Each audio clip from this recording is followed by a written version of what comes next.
kulan wacan daawadayaal waxaad ku soo dhawaataan warka Bahda TV qodobada aan idiin heynana waxaa ka mid ah madaxweynaha waqtigiisu dhamaaday Maxamed Cabdullaahi Farmaajo oo burburiyay qodob ay ku heshiiyeen ra'iisul wasaare Roble iyo midowga musharaxiinta madaxweynaha Soomaaliya ila Soomaaliya oo jawaab kulul ka bixisay eedeynta loo jeediyay shirka uu iclaamiyay madaxweynaha waqtigiisu ilaaday dawladaha Jubbaland iyo Puntland oo sheegay inay ka qayb galayaan shirka uu iclaamiyay madaxweynaha waqtigiisu ilaaday shuruudo adagna ku xiray inay ka qayb galaan shirkaasi xukuumadda xilgaarsiinta ee uu hogaamiyay ra'iisul wasaare Roble oo soo saartay amarro culus oo la xiriirta COVID-19 intaasi waxay ahaayeen qodobada warkeena ugu doorka xulan waa hagaag haddii markaan aan ku bilaabo qodobada madaxweynaha muddaxileedkiisu uu dhamaaday ee Maxamed Cabdullaahi Farmaajo ayaa buriyay qodob ay ku heshiiyeen ra'iisul wasaaraha xilgaarsiinta iyo midowga musharaxiinta madaxweynaha Soomaaliya waxaa durba soo ifbaxaya su'aalo ku aadan inta uu leeg yahay xiriirka wada shaqeyn ee u dhaxeeya madaxweynaha waqtigiisu dhamaaday ee Maxamed Cabdullaahi Farmaajo iyo ra'iisul wasaaraha xilgaarsiinta Maxamed Xuseen Roble kadib warqadii habeen hore ka soo baxday filla Soomaaliya madaxweynaha waqtigiisu ilaaday ayaa warqadaas ku iclaamiyay shir u dhaxeeya dawladda federaalka Soomaaliya iyo maamul goboleedyada iyo gobolka Banaadir kaas oo lagu saxiixayo heshiiska laga gaaray muranka doorashooyinka Soomaaliya ee Baydhabo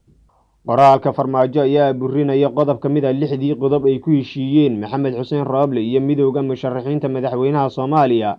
heshiiskaas oo dhacay 25kii Febraayo ee bishii aynu ka soo gudubnay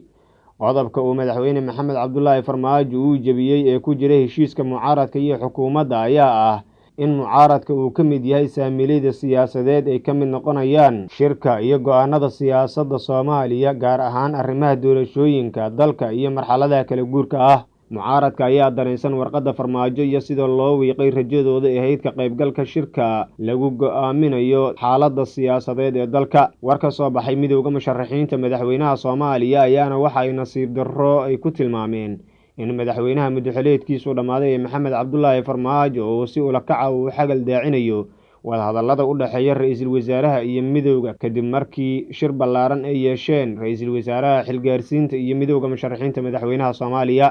dad badan ayaa isweydiinaya ma waxaa iska warqabin ama khilaaf u dhaxeeya madaxweynaha muddaxileedkiisu dhamaaday iyo ra'iisul wasaaraha xilgaarsiinta halka dadka kale ay qabaan su'aalo ah heshiiska mucaaradka iyo xukuumadda ay gaareen ma wuxuu ahaa daban siyaasadeed ama shirqool loo maleegay mucaaradka kaas oo ay soo abaabuleen Farmaajo iyo Roble golaha midowga musharaxiinta madaxweynaha Soomaaliya ayaa shalay shir degdeg ah oo ay ku yeesheen hotelka Jasiira waxa ay sheegeen in madaxweyne Farmaajo xagal daacinayo heshiiska xukuumadda iyo mucaaradku ay Muqdisho ku gaareen filla Soomaaliya ayaa jawaab ka bixisay eedeynta loo jeediyay shirka madaxweynaha Maxamed Cabdullaahi Farmaajo uu iclaamiyay madaxtooyada Soomaaliya ayaa ka jawaabtay eedeyn la xiriirta in shirka madaxweyne Farmaajo isugu yeeray madaxda dawlad goboleedyada lagu xagal daacinayo shirka wadahadallada u socda midowga musharaxiinta iyo ra'iisul wasaaraha xilgaarsiinta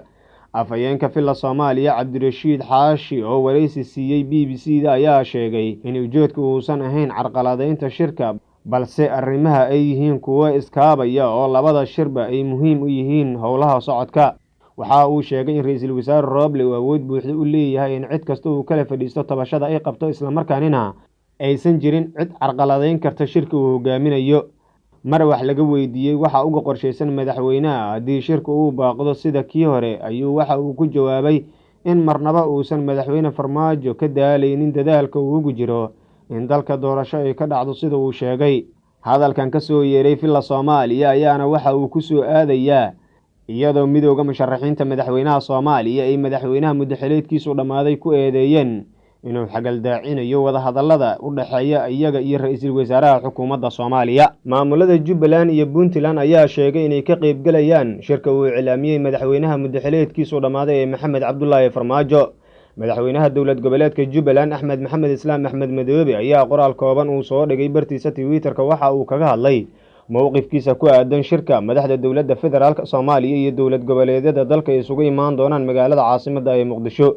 waxa uu sheegay in Jubbaland ay diyaar u tahay ka qaybgalka shirka isla markaana waxa uu shuruud uga dhigay in shirku uu ka dhaco meel amnigeeda lagu kalsoonaan karo iyo in gundhiga shirkaas uu ahaado heshiiskii madaxdu ay ka gaareen hanaanka doorashooyinka 17 Sebtembar ee sanadkii tagay 2020 waxa sidoo kale qoraalka lagu baahiyay barta Twitter-ka ee madaxweynaha Jubbaland Axmed Maxamed Islaam Axmed Madoobe lagu soo dhaweeyay isla markaana lagu bogaadiyay wadahadallada ra-iisul wasaare Roble iyo midowga musharaxiinta madaxweynaha dhex maray isla markaanina xukuumadda Soomaaliya ay mucaaradka ka ogolaatay inay qabsadaan banaanbaxa loogaga soo horjeedo madaxweynaha waqtigiisa ilaaday ee Maxamed Cabdullaahi Farmaajo sidoo kalena xukuumadda Soomaaliya ay sugi doonto ammaanka mucaaradka iyo dadka dibadbaxa ka qayb galaya. dhinaca kale dowlad goboleedka Puntland ayaa waxa ay sheegeen inay walaac ka muujinayaan in madaxweynaha waqtigiisa ilaaday inuu soo saaro qoraallo isla markaana uu qaado tallaabooyin carqaladeyn kara dadaalada xalka loogu raadinayo caqabadaha horkale ee geedi socodka qabsoomida doorashooyinka baarlamaanka iyo tan madaxweynaha hortaagan.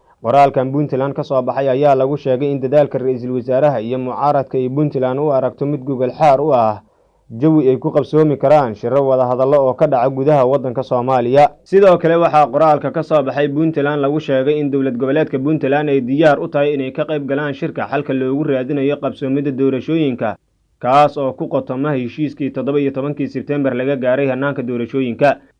Puntland ayaa warkan ka soo baxay ugu dambeyn ku sheegtay inay soo jeedinayso in shirka madaxweynuhu uu cilaamiyay uu ka dhaco garoonka diyaaradaha ee magaalada caasimadda ee Muqdisho aadan cadda isla markaanina ay filayaan in qaramada midoobay iyo howlgalka AMISOM diyaar u yihiin goobta shirku uu ka dhacayo amnigeeda inay sugaan. qoraalkan ka soo baxay madaxda dowlad goboleedyada Jubbaland iyo Puntland ayaa waxa uu ku soo aadayaa iyadoo madaxweynaha waqtigiisa ilaaday ee Maxamed Cabdullaahi Farmaajo uu cilaamiyay shir ay isugu imaanayaan madaxda dowlad goboleedyada dalka gobolka Banaadir iyo kuwa dowladda federaalka Soomaaliya. xukuumadda xilgaarsiinta ayaa soo saartay amarro culus oo la xiriira COVID-19 oo Soomaaliya ku soo laba kacleeyay. xukuumadda xilgaarsiinta ayaa amarro la xiriira cudurka coronavirus soo saartay waxaana hakad la geliyay muddo 7 ah goobaha waxbarashada dalka sida jaamacadaha iyo iskuulada. wasiirka warfaafinta ee xukuumadda Soomaaliya Cusmaan Abuukar Dube oo warbaahinta kula hadlay gudaha magaalada caasimadda ee Muqdisho ayaa sheegay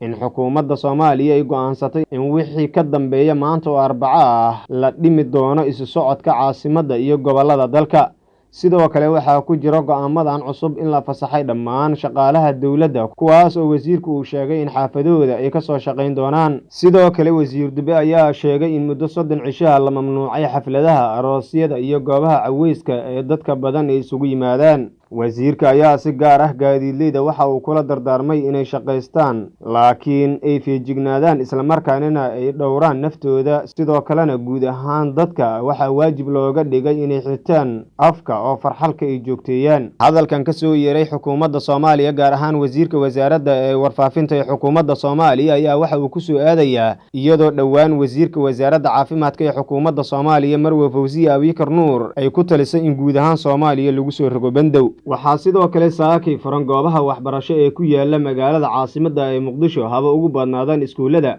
amarka ka soo baxay dowladda Soomaaliya ayaana waxa uu muuqdaa inuusan ka dhaqan gelin gudaha Soomaaliya gaar ahaan magaalada caasimadda ee Muqdisho. waad ku mahadsantihiin daawashada warka. haddii ay tahay markii kugu horeysay aad soo booqato subscribe noo saar oo like noo saar asxaabtaadana u share gareey. mahadsanidin.